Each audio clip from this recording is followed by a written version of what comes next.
Kita niyo yung value, oh. Magkaiba na. Wala na po siyang ma-reading doon sa B. Discharge lang natin, no, to make sure na safe tayo pag gumagawa. So ito lang po ang i-check natin itong tatlong capacitor na to para ma-verify natin kung may weak dyan sa tatlo na yan, no?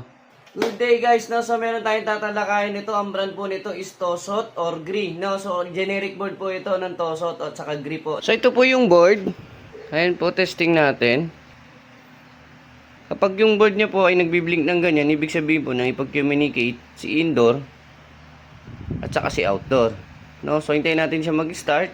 Then tignan natin yung 3-phase checker niya kung ano nagiging problema ron sa kanyang UVW. So hintay tayo, no? So ayan, pinatay ko yung ilaw para makita natin 3-phase checker. Ayun, no? Yung B ang nawawala. Mahina ang B. No? So, start tayo, no? So, sa ganyang problema, i-discharge muna natin yung kanyang capacitor. Nakahugot na po yung saksakan yan. Ito, may pan-discharge tayo. Sukin natin yung negative and positive ng capacitor. Ayan, nasa 100 plus pa. Discharge lang natin, no, to make sure na safe tayo pag gumagawa.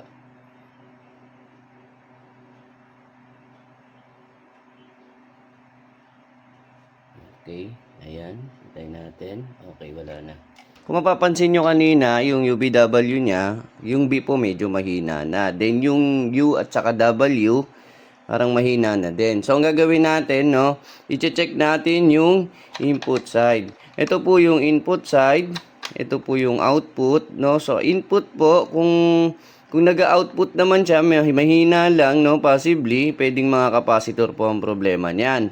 Ngayon, about naman dito sa mga diode na to, pag shorted po yung diode na yan, o yung ceramic capacitor na yan, itong tatlo na yan, pag shorted po yan, hindi po mag-output yan. So, ang nakikita ko lang problema po is weak po yung kanyang output at hindi po siya equal. So, pwede ring resistor, no? So, need natin i-check yung mga resistor, no? Importante po yung mga resistor na yan. Kaya lang, yung resistor na yan, tranny resistor po yan, wala pong nakasulat na value. So, sa mga ganitong sistema, no, kukuha tayo ng kamukha nitong board na to para makuha lang natin yung pinaka-eksaktong reference, no. Kukuha tayo ng buong board, then kunin natin reference, no. So, medyo mahirap din talaga pagka wala kang sample na good na board, no. So, ito lang po ang i-check natin itong tatlong capacitor na to para ma-verify natin kung may weak dyan sa tatlo na yan, no.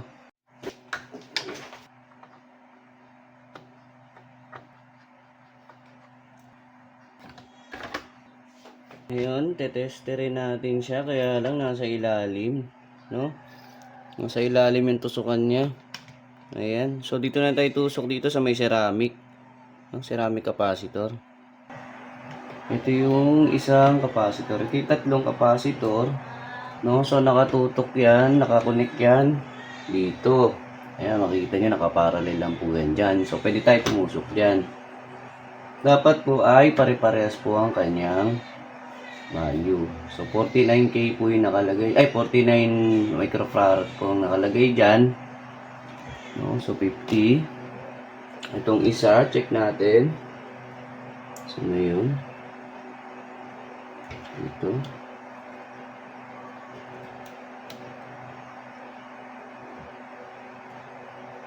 Kita niyo yung value, oh. Magkaiba na. Salita rin natin. Wala na to. Wala na po siyang ma-reading doon sa B. Then, dito sa U, wala na rin pong, ay, teka mo, wala ba? Meron. Tignan natin. Medyo maliit kasi talaga. Yan, so okay. So, nagkaroon ng problema kay B lang talaga, no? Pero palitan na natin tatlo para, ano. Then, tingnan natin kung itong capacitor na to o yung kanyang ceramic capacitor, no? So, kailangan pa rin talaga natin siyang tanggalin. Ngayon, ang gagawin ko, total, papalitan ko naman siya para ma-finalize na kaagad natin. Tanggalin ko na to, total, papalitan ko rin naman to. Pulutin na natin siya. Ayan, tingnan natin, baka shorted lang yung kanyang, ano, ceramic, no?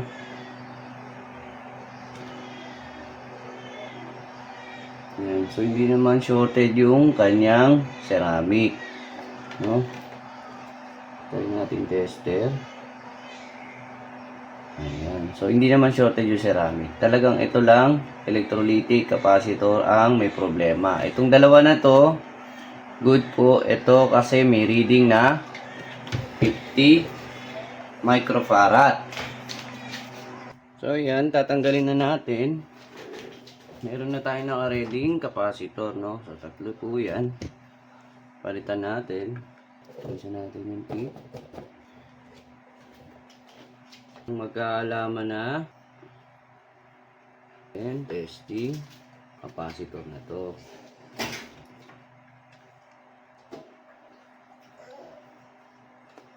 Yan, nakabit na. Testing na.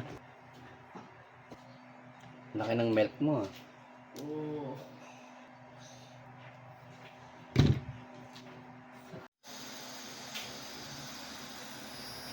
So, ayan, okay na. Tumining na, oh. Diba?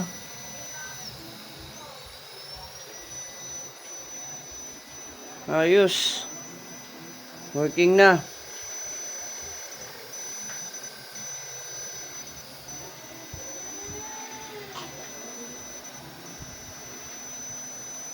Ayan, okay na yung ating board, no? So, naayos na natin. Maraming salamat po sa inyo. Then, panoorin po natin yung mga video natin na marami pa po tayong matutunan, no? So, sa mga gusto pong matuto, mag-repair ng board, aircon, TV, automatic washing, dito po, meron po tayong online tutorial. PM lang po, no? Direct PM na po, mga sir, no? Then, sa YouTube channel ko, baka pwede ninyong sundan, no? JM Electronics po, pwede nyo po i-follow. Mas marami po akong video doon na inedit po, no? So, maraming salamat. God bless po sa ating lahat.